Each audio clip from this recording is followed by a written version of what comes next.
Tozali na commune ya Nsele na quartier Mpasa terre jaune ndenge kaka boza komona bandeko basangani ebele boye. Ezali na cadre ya association les amis de Gisèle Moloni AGEM en sigle.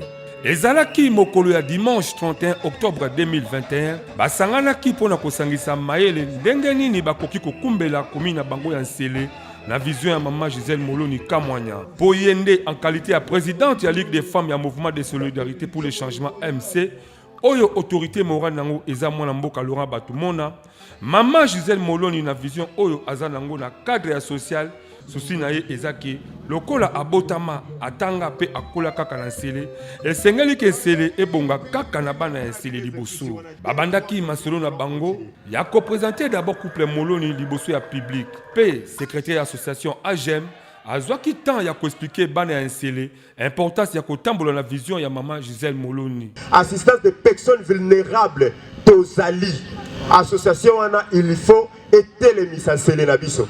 Alobi tokosuka kaka mine ito misatu te. Il faut tokoba ebele. Kwa Nsele, Seleza ebele. Seleza na ba quartier ebele.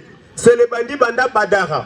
Tozana Mpasa Maba, tozana Pasa 1, otobenga bana Diobu bana terre jaune. Atalande boa kitoko. Est-ce que ko mbete la susu maboko? En qualité ya présidente ya Ligue des femmes ya MC, interfédéral ya parti politique na bango ya Nsele, azwaki maloba pona kolakisa public ke kosangana na association ya les amis de Gisèle Moloni eza malamu parce que eza komema mbongo wana ya lobby na commune ya Nsele. Nzoi!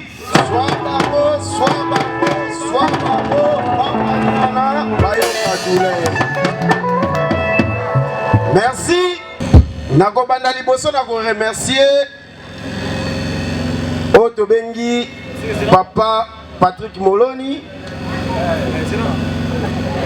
na befort oyo azosala pour que mwana ya mabele oyo tozomona toujours bazana maman Gisèle Otobengi na kombo ya Pichu Bidingi akoya lokola candidat na national soko pesi maman Gisèle bavoa et bongo ye moko mwana mboka Patrick Moloni Muke chef ya village tolingana pe sous groupement ya Mikondo alobate po azwa 0 eloko toye koswana bino tomoni pasi mingi na Nsele mutu akosa bino te ye mtasali idea kotia prince na kati ya terre jaune bakosa bino te.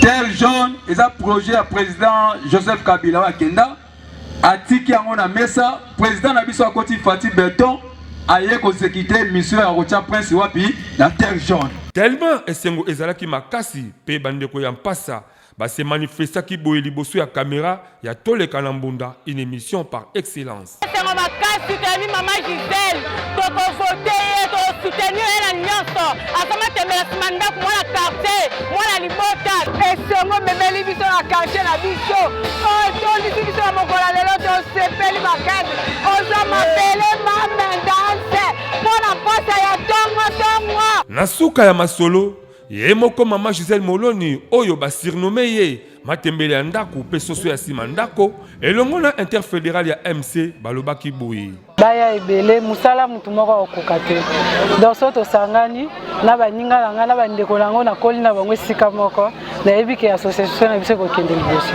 ezalaka boye ezalaka nde boye toza ba peuple bantu kozela ba campagne te po oya kokosa peuple na soso polo pe mbongo enfin que au régner pendant 5 ans. Ngonga oyo esengeli kozala pene ya peuple pona kosunga bango na ba besoin ya ndenge na ndenge. Oyo maman Gisèle Moloni azali kosala commune ya Nsele eza komona na pe olamu na ye ekofuta po Zambe ya likolo aza komona. Bana ya Nsele bozala souple e yokani e.